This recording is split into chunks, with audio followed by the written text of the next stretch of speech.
Core. Therapy dudes, take away your stress, put you in a good mood. If you had them over, they would eat up all your food. It's time for therapy dudes. Good morning. Good morning. This is the Therapy Dudes. Oh my gosh, I said the Therapy Dudes, which we're just therapy dudes. We're just two therapy dudes. We're just Out of two many. therapy dudes. Dan Fox and Andre Karkamaz coming at you. It is a beautiful day at the end of May here. We are going to get into a handful of topics today. I know we wanted to talk a little bit about relationships and dig into Gottman. And also, I know that there's just, little details coming up like your patella tracking Oh God, and and my mental block, which I should tell you about at some point. But before we get into all of that, I've seen it.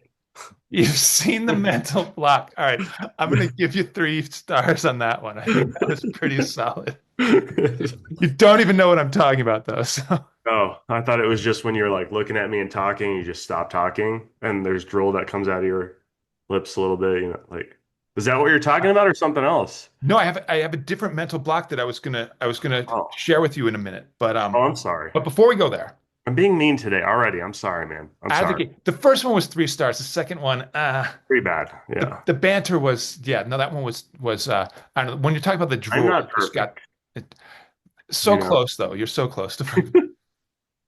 Okay.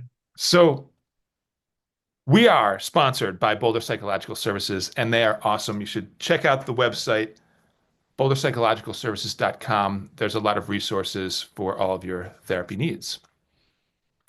So, Andre, Yes. here's my mental block. It's so pathetic when I speak about it out loud, but I have these things that occasionally are tasks on my to-do list that Hmm. aren't that, you know, uh, oppressive in terms of the amount of time that they will take, but for whatever reason, I get stuck and can't easily get through them. And when I look at it, there's always this sort of quick, like I'll flash on the task on the to-do list, and then there'll be some weird resistance that comes up, and that just keeps me from being able to quickly like jump into the task. And then I'm just kind of stuck and I move on to something else and it never gets done. In this case, this is a task that I'm guessing would take no more than 15 minutes. Okay. So So, how often does this happen? I mean, that just oh, feels the like last life. the last one was that the fence blew over in the windstorm in like January, and I was like, I've got to fix this, and I didn't fix it until the beginning of this week. Oh, So is it's that why all been your chickens died? no, they died from a weasel. That that was that was kind of funny. I'll give you a 3 for that one.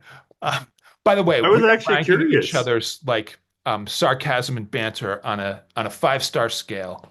So Andre gets 3 stars for the chicken thing. Going out the gate. Well, you said that, the gate was, or the fence was blown down and then the chickens died. So I actually literally thought that's why. Okay, the chickens are in a different part of the yard. They have a secondary like Right. thing blocking off Okay. animals. This fence part was then propped up sideways to just, keep the dog in and other things out. Yeah. But it was an eyesore and just needed to be Fixed. fixed. Yeah. And Right. Okay. every time I would think about fixing it, I go, ah, like I need my son to help me because it's kind of a two-person project so that somebody can like hold up the piece while the other person's like bolting it into place. So I would just get kind of hung up on that and then waiting for a day that it was like not rainy and warm enough and blah, blah, blah. And I just kept kind of putting it off, putting it off. Um, and then finally, and this is usually my solution, finally, I talked to somebody about my procrastination. And every time that I verbalize it, it just seems so trivial and it's You're like, like, I'm just gonna do it. right. I'm like, I have to, like, this is so nonsensical. Why am I not doing this? So I'm hoping that by exposing myself to you today, that it will rally my energy to be able to get this 15-minute little task done in the next couple of days. God, my mind went to so many places, but I've already done too many banters today. So here's the thing.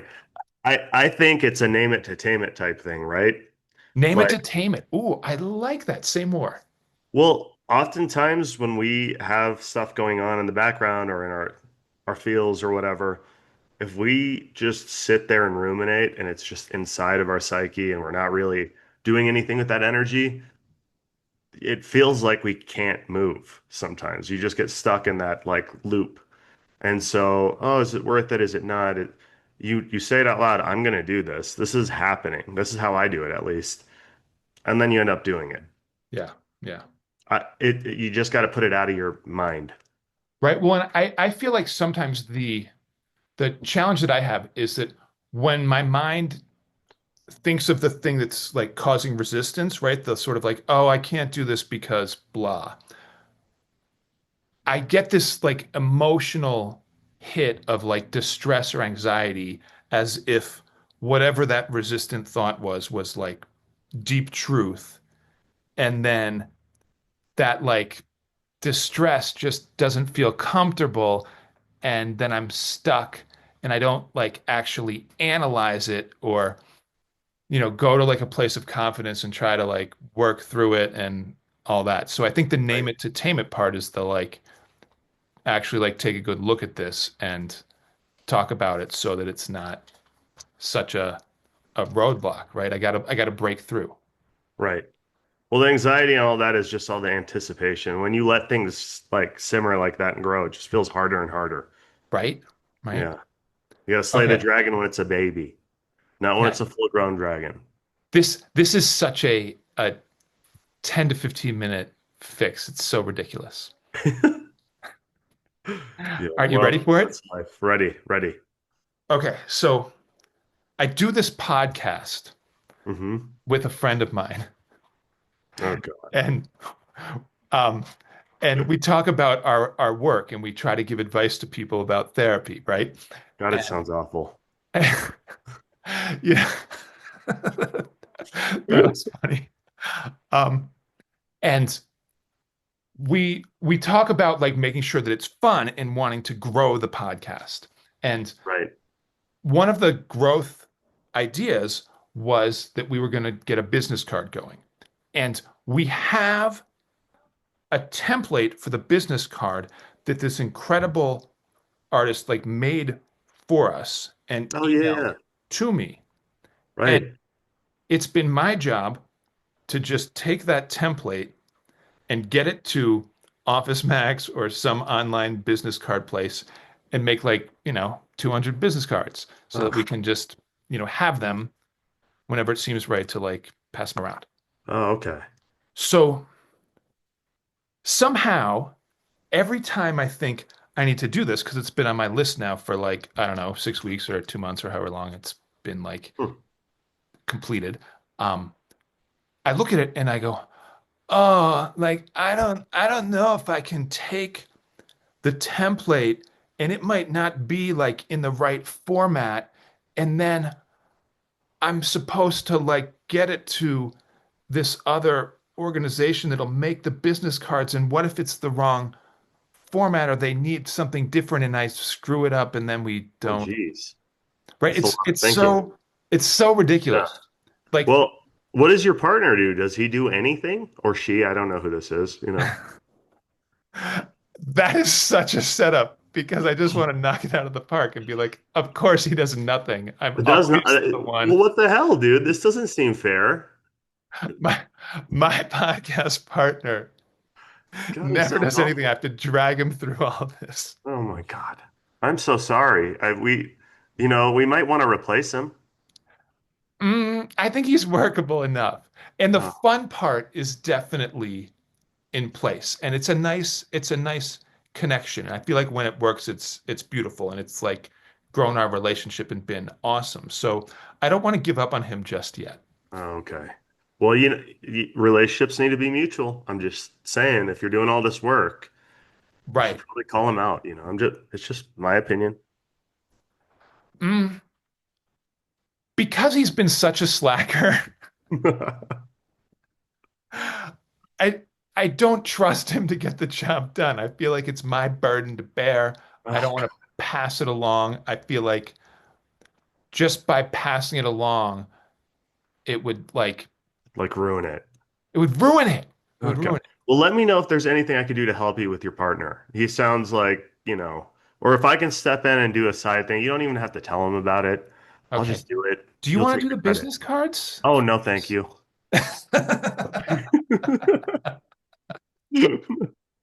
I appreciate it though. I was thinking something trivial Right. like making a phone call for you or something, Make a phone I'm call. very busy. Right. I could do the And business I'm cards glad you're in not real willing to life do though. this because I do think that it's my thing to We'll get do it. over and it's a mental block and I don't I want could to. go with you or I can do it in real life. I don't mind. But what is so hard about it? It's like the fact that you think it's gonna, you're gonna do the wrong type of card or it's gonna print out bad or I mean, when we name it to tame it, hmm. it's like there's nothing hard about it. Okay. I should just my instinct would be to like make a phone call to Office Max, be like, "Hey, I've got this thing. It's in this format. Can I send it to you?" And you'd like make We'll pick it up. 200 business cards and yeah, we'll pick it up and if there's a problem, email me and we'll figure it out. And they'll be like, "Sure. No problem." And then I'll just email it to them. And Send me the file. I'll do it. I'll help you. Well, actually, I think you're trying to tell me you want to do it. I want to do it. Yes. Okay. I want to, I don't actually want it to be like A big something deal. where I like whine and just feel Why do incapable. And people then, do this? Why do they always whine about trivial things? I don't get it. Like, all right, I'll give you an example. My house, my living space, there yeah, is never a dish in the sink. Not if I have guests over, not if I cook. I never leave a mess. That's just the way I am. I've been that way my whole life. There's no clothes on the floor. I put everything. The worst I'll do is I won't make my bed. That's the worst I'll do. I don't get why it's so hard. This is a struggle for me. I don't get why it's so hard for certain people to eat breakfast and then I don't know, put their dish away. Like this is one of the things that makes me struggle. right. And people But don't come to you're me for therapy because they don't put their dishes away. So this isn't things I talk about too often with clients, sometimes families. okay. I think in this case, you're taking of all the possible activities and states of mind that we could be in, this slice of life where you're knocking it out of the park Hmm. and being like, why doesn't everybody knock it out of the park on every domain in life the way I knock it out of the park on this God, one I'm so black and white. thing? I didn't even, yeah, you're right. I'm Right? being Like black and white. You're just calling it out. you're being black and white. There's a ton of things that I feel like you don't knock it out of the park with, and you're not just like That's business easy that's a peasy. 5 star. That's a 5 star. That's a five.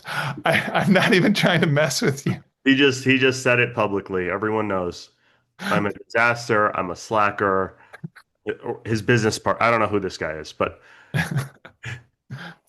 No, I think right, like we all have this where there's areas where we're crushing it, yeah, and then there's areas where we're just kind of in a repetitive cycle that's dysfunctional.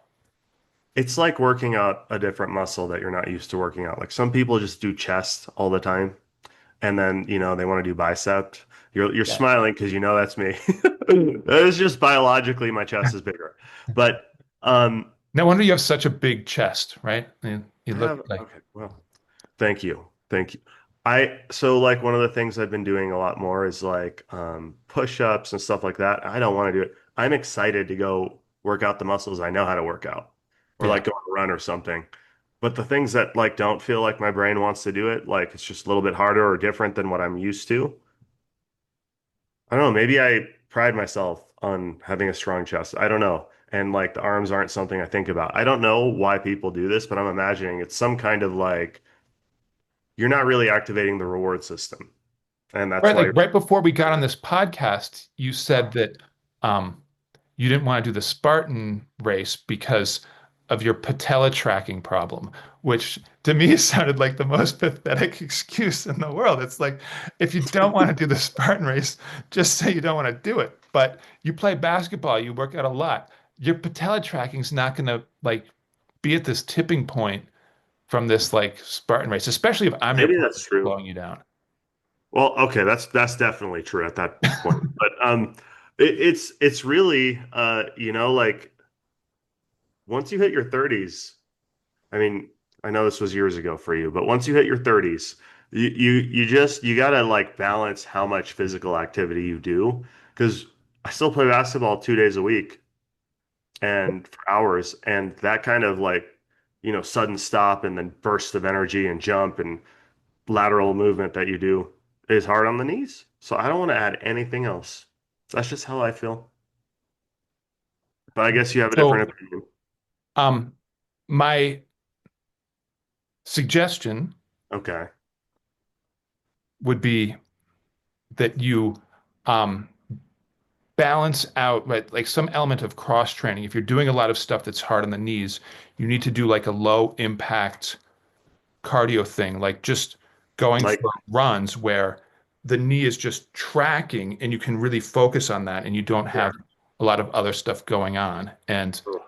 I would do that to kind of strengthen your knee so that it's not only getting this workout that's like kind of challenging that patella tracking. And that might also be doing some of the machines, like you talked about biceps versus chest, but what about like working your legs and doing those like quad and Squats and stuff like that. yeah, Yeah. yeah, right? I do And those.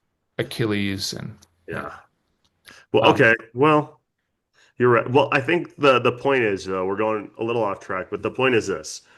I think people feel that resistance towards new things that can be just as easily obtained as things that they're already doing because it just doesn't feel like, their brain isn't wired towards that as like like a option that's rewarding. yeah, yeah.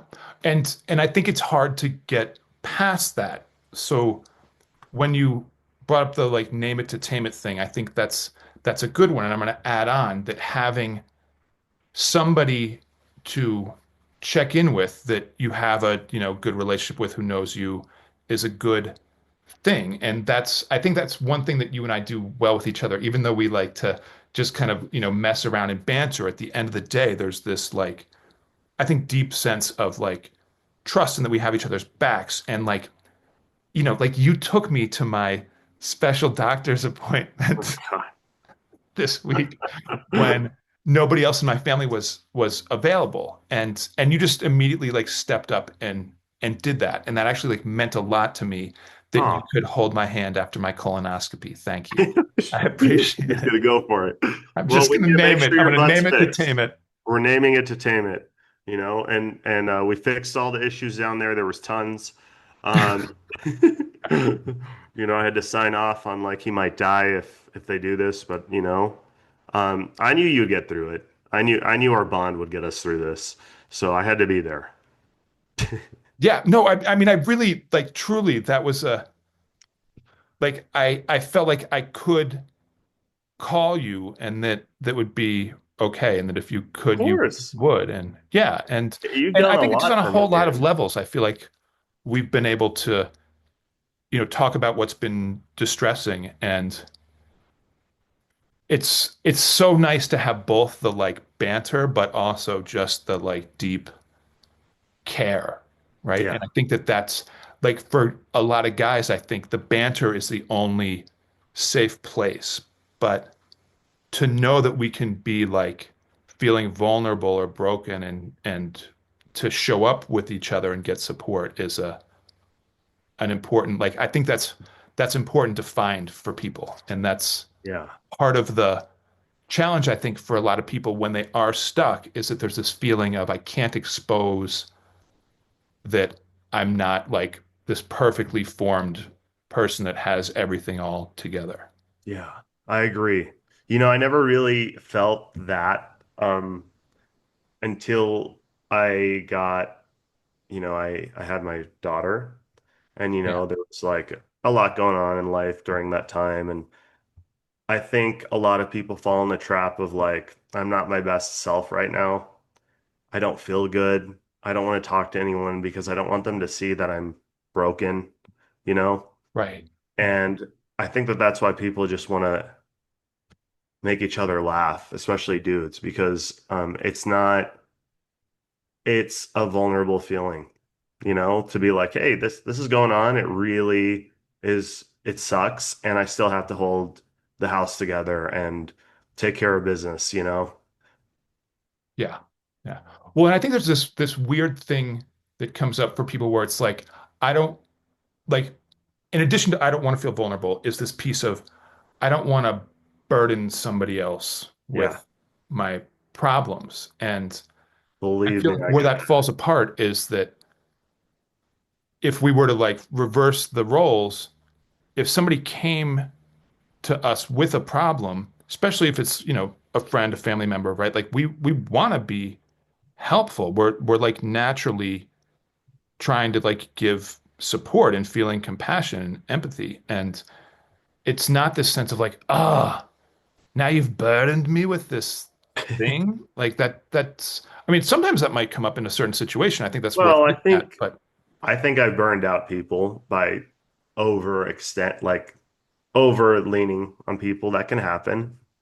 Being like, hey, I'm still really struggling around this and just talking about it, or like, hey, it's hard for me to even feel playful right now because like I'm ruminating on something really terrible going on, you know? yeah, I think that that's the fear. And then like, it's funny because I actually hit that point with a good friend of mine where it's like, he told me, he was like, dude, you've been going through a lot this year. If you like I'm hitting a wall where like I just am not feeling like this is mutual right now because you're down all the time. I think that was the biggest fear for me is like doing that to someone. And yeah, I just respected it. I said, hey, listen, I get it. Um, I want you like your feelings matter. Like give them space, but it doesn't feel good, especially as a man, right? right, Um, right, to feel like you're vulnerable and then someone's like, that's too much. right, right. I'm 100% with you. That would just feel like, oh, right. It's like shit. Now I've done this too, and I have Well, it feels more like I things should have to just do. been okay with it. I should have just had my shit together, not gotten upset, not gotten frustrated in life, not gotten worried, like all these things, we got to carry a lot. I mean, men and women have to do this all the time. I feel like women typically embrace each other's vulnerability. I feel like men, it's kind of held to an extent. And to be fair, you've held it really well. So when you're talking about like gratitude and like it really meant a lot that you came and did this, I'm like, dude, look what you did.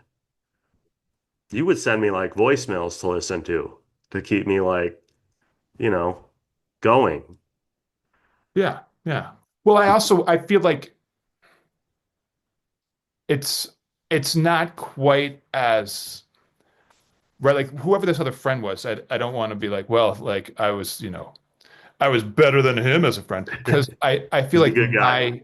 my Yeah. work is about figuring out how to be supportive to people in need and then also make sure that I'm not depleting myself and getting overwhelmed. And one of the things that I've learned is that if I can like, fill my own cup first, right? If I can do the right self-care, Yeah. then I have a lot of extra for other people. And I'm sure over the past, I don't know, year, there's been times where if you texted or something, I was just like, oh my God. But that was about me and not about like, when is this dude ever gonna get over? Like, I just needed to Yeah. like get in touch with the reality that, my capacity kind of ebbs and flows day to day, week to week. And if I was a little like, too strung out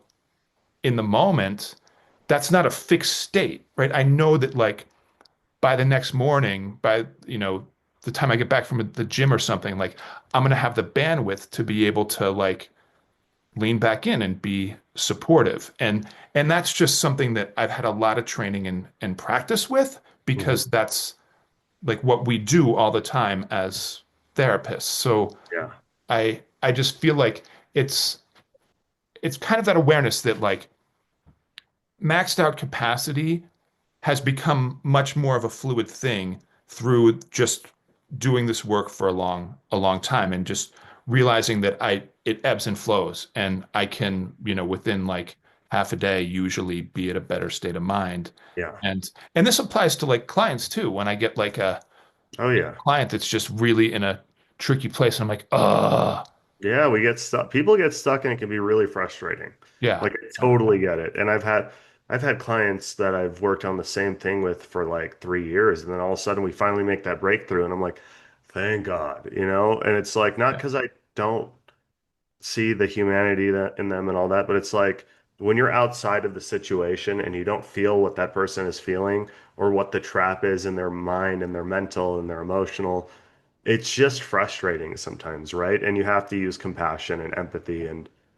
you Yeah. know, And to make sure that our own situation is right, like that we've tended to ourselves and we're not yeah, feeling depleted. Um, right. but I do really try to not like if I notice that I'm like, I try to not dwell on that situation in the moment. I try to instead of like spinning my wheels about why I'm frustrated with this person, I try to like take a step back, focus on something else, do the Yeah, things that I know are gonna like fuel my tank, and then when I'm in a centered place and I revisit it, it's totally workable in a different way. yeah. Another thing about that is like I've noticed when I hit frustration with people in general or with an inability to do something or myself, right? Um, there's always this narrative, the story behind it that has, like you said earlier, like not much to do with the other person. It's about me and my Mm. worldview and how I feel maybe wronged or I feel unheard or I feel unappreciated or I feel something like that, right? Um, and sometimes when we get caught up in a narrative or a loop like that, we can't see what's really going on for other people and we take things really personally, Yeah. right? Yeah. And so I'm very aware of that because I've caught it in my own personal work. And I can see sometimes when that is happening in other people in my lives, either towards me or towards someone else or towards something, right? Yeah. And it's one of the biggest traps we live in under. Like it's the self-talk that makes something okay or not okay, something personal or not personal, right? Yeah. And you got to catch the wound it's coming from. And a lot of people can't see that. They can't see I'm frustrated because of something that I'm telling myself that comes from a place within me that's always hurt, that's always trying to prove this thing wrong that I don't want to be real, right? Like maybe I'm not good enough or I'm not worthy. That's like where we're operating out of, right? Yeah.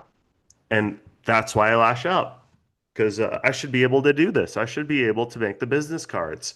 I mean, I still think that your colleagues like not that great for not helping you out, but if you want to do it, um, that story that you tell yourself is actually probably tapping into something that's draining you further, right? Because it's like, oh, I'm not good enough, like, or I'm such a not put together person or whatever it is that you're telling yourself. This should be so easy.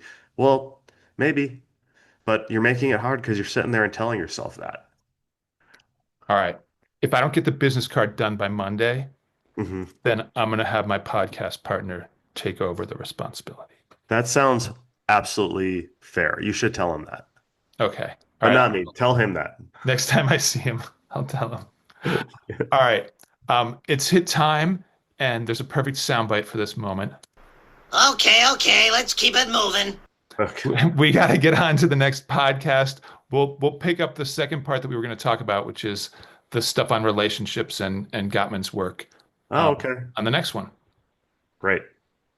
Therapy dudes, take away your stress, put you in a good mood. If you had them over, they would eat up all your food. It's time for therapy dudes. Therapy dudes, take away